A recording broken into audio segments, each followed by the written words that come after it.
We must have some questions, and I'm going to take one over here. George? Is there a saturation point, where you get so many companies and so many people that are using the social media? Because like I get 10 newspapers a day, I get emails, and I find that my time is short to even do half of those things. And I'm not on Twitter and Facebook yet, but if I started adding all those things to it, I'd really see time as a problem. And I wonder if the customers, like the contractors, might also, with all the companies, not have enough time to start following everyone. So George, you bring up a great question. And for those who couldn't hear it, he's basically asking about, is there a point of information overload?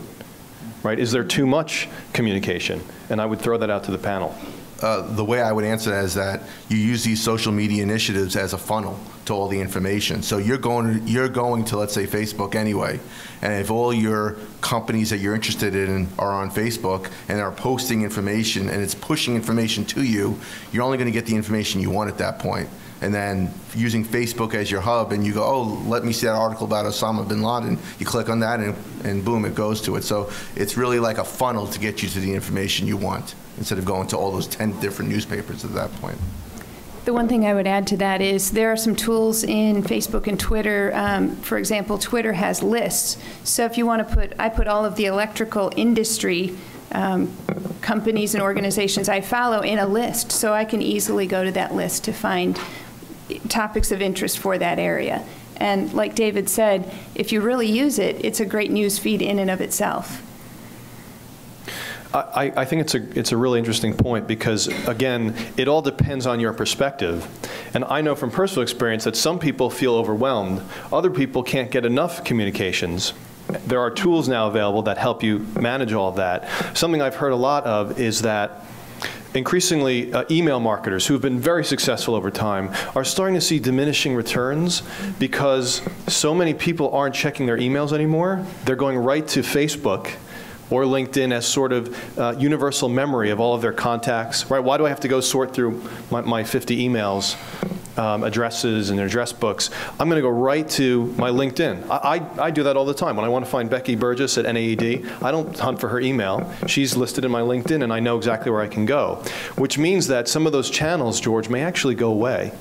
Just because we've been using email to this point doesn't mean it's going to be around forever. In the same way that, there's a famous picture of a record, vinyl record from the 60s, and it says, when taken care of, this vinyl recording will never become obsolete. But they were wrong. And they're coming back. They're a lot more expensive now. Questions? Yes? On the LinkedIn topic, I know when I first saw it, the students coming and registered, and then all of a sudden an overabundance of every insurance guy and every telephone salesman, every advertising person in the world suddenly started attacking you on LinkedIn.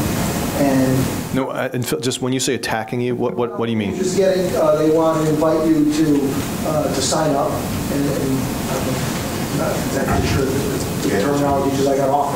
Oh, okay. Now, we want to use it as a networking, as a positive, and therefore you start kind of telling people you're not going to be a part of their the LinkedIn association. How do you differentiate yourself to? Okay, so it's also a great question, Phil. Basically, the question is coming down to what is the etiquette for joining and for accepting requests on these social networking sites, and sort of putting up your guard in certain cases and saying, no, thank you, I don't want to be connected. And Troy, you look like you have one thing that we do is we, on a regular basis, will ask our friends, followers, do they want to continue to be on the list? So we give them the opt-out opportunity. And then we also continually to ask, do you like what we're doing? Because if we're doing the wrong thing and sending the wrong message, and you're going to get different people give you a different point of view, but you want to make sure that what you're putting out there is not only beneficial to you, but beneficial to the followers. So we continue to ask those questions, and we'll try to use it as a challenge. In George's case, we want to make sure that our stuff is interesting enough and important enough for them to put us in the opt-in list versus the opt-out list. So. But the real answer also to your question is that in LinkedIn, you are able to say, I don't want to have proactive emails sent to me. So what I do, because I would be inundated as well, and as all of us would be in this room, you can say, you know what, I don't want any email invitations. And then once a week or twice a month, whatever, you go in and see whoever invited you and just go, no, no, yes, that one's good, that type of thing. So you could really have more control of what you're getting instead of spam. Yeah, and then if you say no, you won't get them in the future. Exactly. So you do have a little more control in that respect. LinkedIn is especially good to give you that control. Right. And you know, and I'll share my own personal perspective on that. I don't know that you're obligated to accept every invitation that people make to you to connect. If it makes good business sense, if it's good personal, for your personal Facebook or Twitter page, that's fine. But you should control it and do what you're comfortable with. And then to your point, to Carrie's point, is that the reality is that it's very easy to invite someone on LinkedIn. So if you have a following or connections of 500 people, and I hit all, it's now going to you. So don't feel obligated just because someone hit all to someone else's connections at that point. We have time to take one more question. There's a gentleman over here. I have a question about commitment and time. When Ideal says they post 1 a week, and Lexington says they post 4 a week, what does that posting and then the responsibility to respond to that post turn into in hours? Is one post mean 1 hour, 5 hours, 10 hours? How much time are you guys really spending on all this?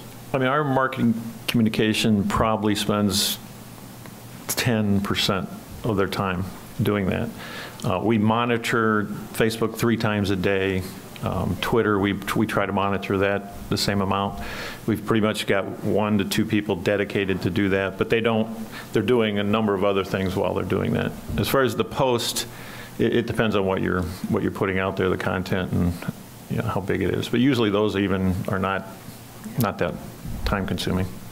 And I don't want you to think that it's just the posting of the content that once a day and that's all you have to do. It's a content calendar you have to think about. It's the reality of that you don't want to post, a business product content, since Lebanon does have a wide range of products. We don't want to post something about X 3 days in a row, so we have to be cognizant of, we're posting this on Monday, this on Tuesday, this on Wednesday, making sure what to post, is it legally correct? So, I mean, I don't want to have anyone think that, oh boy, Lebanon must be posting that. It takes about 35 seconds a day. It's really a strategy behind it and really thinking about it, well thought out. It's a great place to end, David, because I think, and I hope you've enjoyed the panel and the presentation.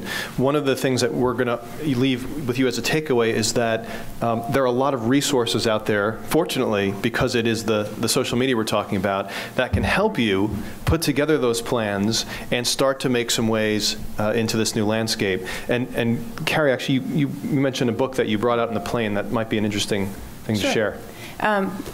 Great thing about a 4-hour flight here to San Diego is I finished this book. But this book is called Social Marketing to the Business Customer. And I just finished it yesterday, flying out here. And this gives you some great practical advice for a B2B type of environment. It talks a little bit about the technology factors we heard in the general session, some future look kinds of things, and just good considerations. It's a great, easy read, and could be a good resource for you. So with that, I'm going to say thank you, and I would love to give a round of applause to our panelists.